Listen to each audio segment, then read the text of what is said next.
selamat malam atau selamat siang apabila nontonnya siang.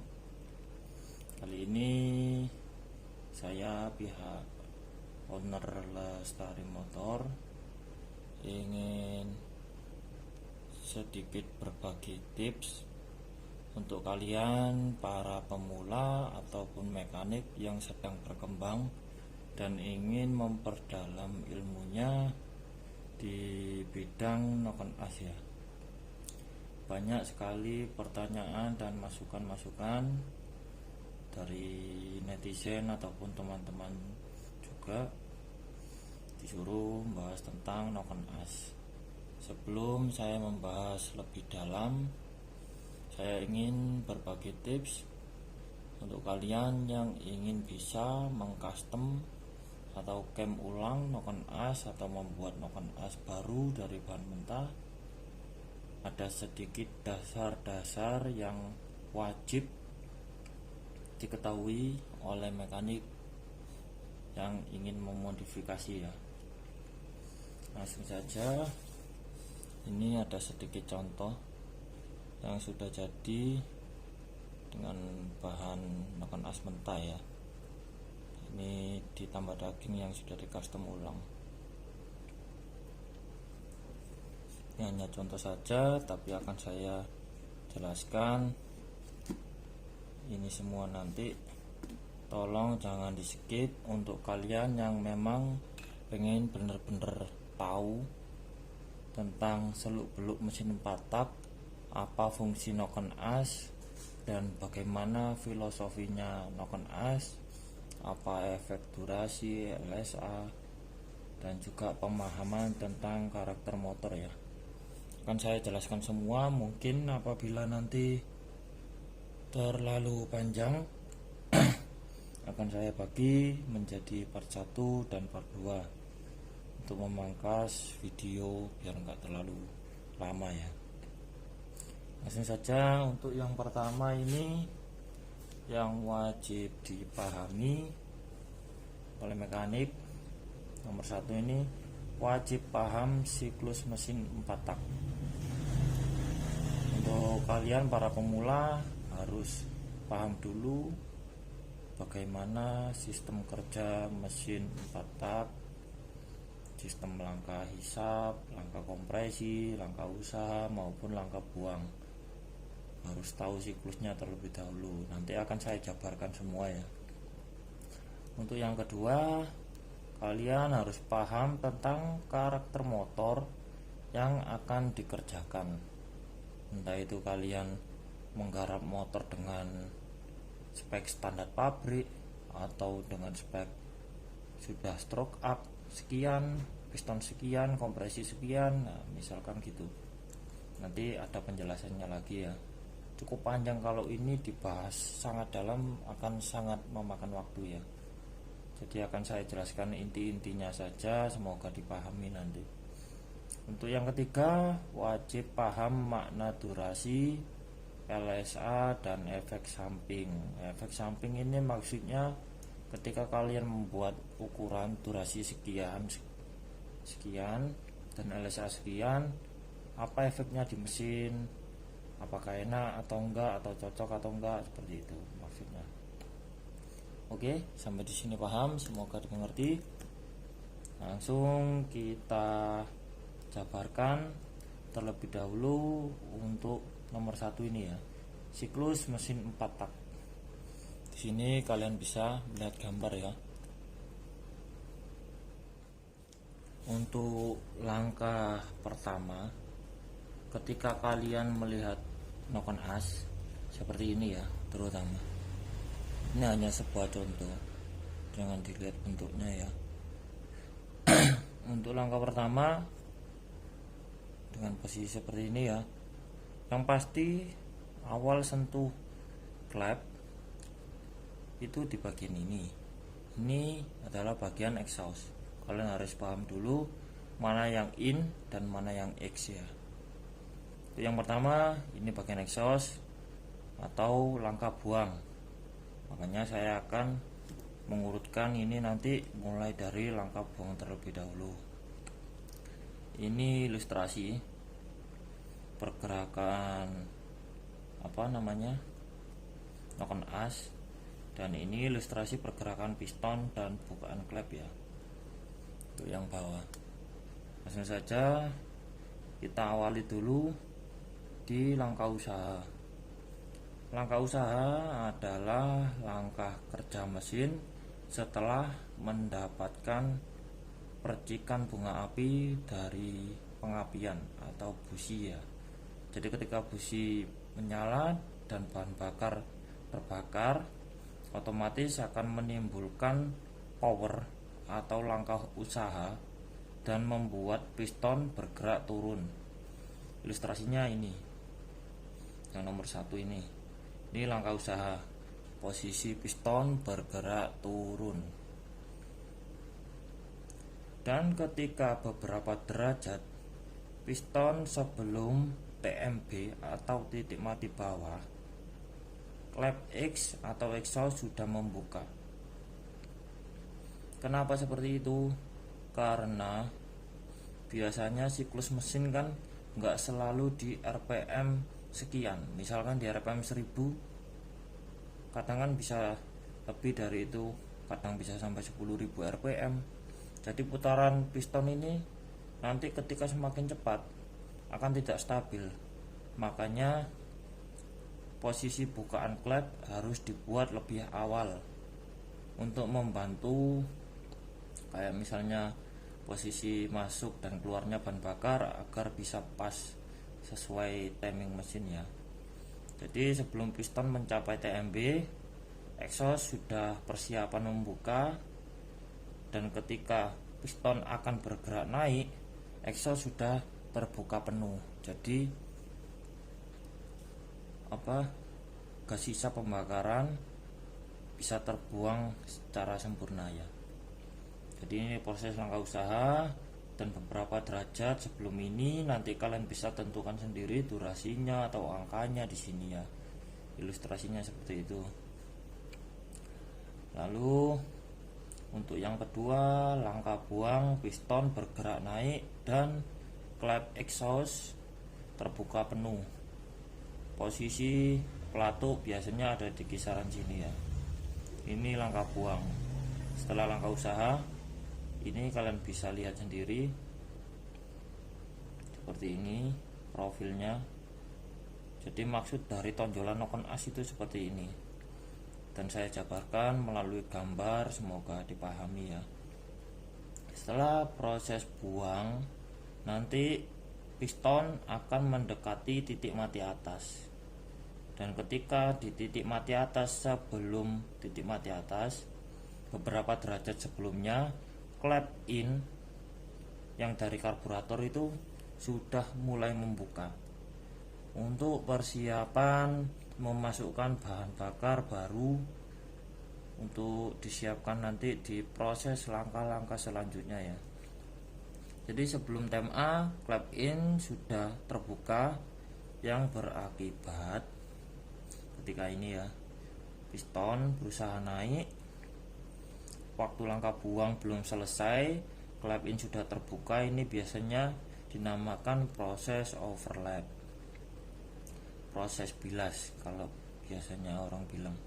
Jadi waktu langkah buang in sudah membuka, tujuannya untuk membantu membersihkan gas sisa pembakaran yang pertama, dan yang kedua untuk membantu mengirim sinyal ke karburator. Jadi pasti ada sedikit gas baru atau bahan bakar yang terbuang ke knalpot.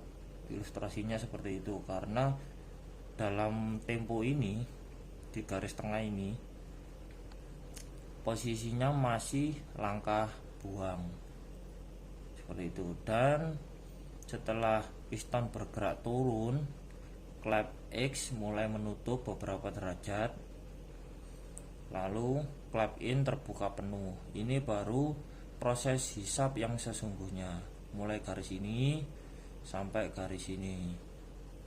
Ini proses hisap yang sesungguhnya sampai garis ini. Jadi penentunya dari bagian sini sampai sini untuk proses hisap ya. tinggal suka-suka kalian bikin profil seperti apa supaya bahan bakar masuknya lebih banyak, terserah. Yang pasti nanti akan ada resiko-resikonya ya. Dan proses hisap ini terbuka penuh seperti ini ilustrasinya. Piston bergerak turun dan klep in membuka penuh, klep X tertutup. Lalu setelah piston melewati titik mati bawah, beberapa derajat setelah itu barulah klep in mulai menutup. Jadi nggak menutup ketika piston di bawah, melainkan menutup setelah piston melewati titik mati bawah. Seperti ini ilustrasinya. Jadi di posisi ini, posisi klep ini masih terbuka, belum menjalankan langkah kompresi. Jadi setelah langkah hisap pasti ada langkah kompresi untuk mengkompresi bahan bakar agar mudah dipantik oleh percikan busi ya, pengapian, agar mudah terbakar. Karena bahan bakar yang dikompresi otomatis akan menjadi panas, dan suhu panasnya itu nanti akan dipercikan bunga api busi. Seperti itu siklus mesinnya. Jadi untuk kalian dari sini pasti bisa memahami, oh berarti langkah kompresi itu enggak dihitung mulai piston dari titik mati bawah atau langkah penuh stroke. Kompresi kan ada dua biasanya, kompresi statis dan dinamis. Kalau kompresi statis biasanya itu berdasarkan langkah stroke. Langkah stroke penuh berapa, 70 mili misalnya, itu biasanya yang dihitung untuk menghitung kompresi statis. Melainkan yang sebenarnya terjadi di dalam mesin, realitanya kompresi baru terjadi setelah klep in tertutup penuh. Saya garisi di sini misalnya. Jadi proses langkah kompresi ada di sini. Nah, jadi enggak sepenuhnya dari langkah tersebut.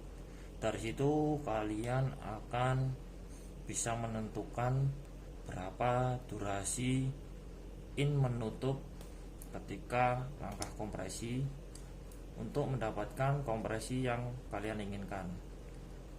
Karena ini sangat berhubungan dengan bahan bakar, berhubungan dengan timing pengapian, dan juga perbandingan kompresi ya. Ada 3 faktor penting itu yang akan berhubungan dengan menutupnya klep ini. Jadi nggak bisa sembarangan menentukan durasi. Mungkin untuk kalian yang lagi belajar Chemnoken AS, saya sangat senang sekali untuk kalian yang mau belajar. Jangan pernah malas, jangan takut gagal. Karena semua orang yang sudah bisa awalnya juga pasti mengalami kegagalan ya. Gak mungkin langsung pinter.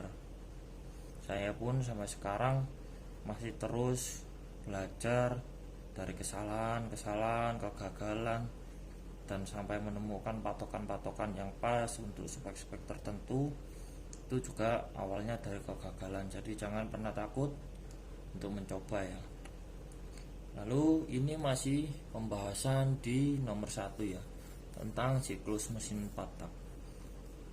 Karena seperti yang saya bilang tadi, pembahasan ini akan cukup lama,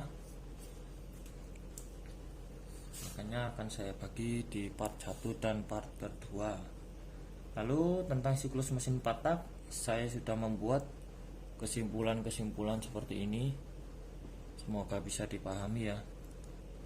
Untuk kesimpulan awal, saat langkah usaha, piston bergerak turun dan beberapa derajat sebelum titik mati bawah, klep X mulai membuka. Seperti yang saya jelaskan tadi di sini ya. Ketika piston bergerak turun dan beberapa derajat sebelum TMB, klep X mulai membuka. Itu yang aturannya mesin 4 tak ya. Jadi enggak ditentukan pas waktu titik mati bawah harus pas 0 derajat gitu, enggak bisa. nanti ada efek-efek tertentu yang bisa dirasakan di mesin kalau kalian menaikkan dan menurunkan angka tersebut. Akan saya bahas di yang nomor 3 ini nanti di halaman selanjutnya. Dan yang kedua, saat langkah buang, piston bergerak naik dan beberapa derajat sebelum TMA, clamp in mulai membuka. Ini biasa disebut dengan langkah overlap atau proses bilas. Proses bilas bahan bakar sisa dengan bahan bakar yang baru. Jadi bahan bakar yang baru membantu mengisi kekosongan bahan bakar yang dibuang ke knalpot ya. Dan setelah itu, saat langkah hisap, piston bergerak turun dan beberapa derajat setelah piston dari TMA menuju TMB, clamp X mulai menutup. Barulah proses hisap sebenarnya dimulai. Itu di sini. Proses hisap sebenarnya dimulai dari sini sampai di sini.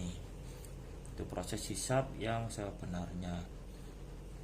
Namun karena proses X menutup ini setelah piston melewati TMA dan menuju TMB beberapa derajat, akhirnya ada efek apa ya kalau bilangnya, seperti bantuan bahan bakar dari knalpot. Jadi beberapa derajat, misalnya clamp X menutup setelah overlap itu 20 derajat setelah TMA. Jadi selama 20 derajat itu sudah langkah hisap. Sedangkan di 20 derajat itu kan clamp X atau knalpot masih membuka. Dan di sana ada gas baru yang bercampur gas sisa pembakaran karena proses sebelumnya. Nah dari situ selama 20 derajat nanti gas sisa yang ada di sini yang di knalpot dihisap balik oleh piston sedikit, membantu kevakuman dari bahan bakar yang baru ini tadi untuk membantu apa ya, supaya lebih banyak. Nah di situ makanya ada orang bilang kalau overlap tinggi pasti motornya boros ya, karena mungkin salah satunya karena itu. Yang pertama karena waktu langkah buang, clamp in sudah membuka dan dibuang ke knalpot, dan sisanya nanti dihisap kembali oleh piston. Siklusnya seperti itu. Tinggal kalian pintar-pintar mengkolaborasi angka ini tadi supaya bisa menjadi tenaga yang besar ya. Dan setelah ini langkah hisap, lalu langkah kompresi. Langkah kompresi ini baru dihitung setelah piston mulai bergerak naik beberapa derajat. Iya, saat langkah kompresi piston bergerak naik dan setelah melewati TMB beberapa derajat kemudian clamp in baru tertutup. Setelah itu baru langkah kompresi dimulai. Nah, seperti itu. Semoga dipahami ya. Ini untuk yang pertama. Dan untuk yang kedua,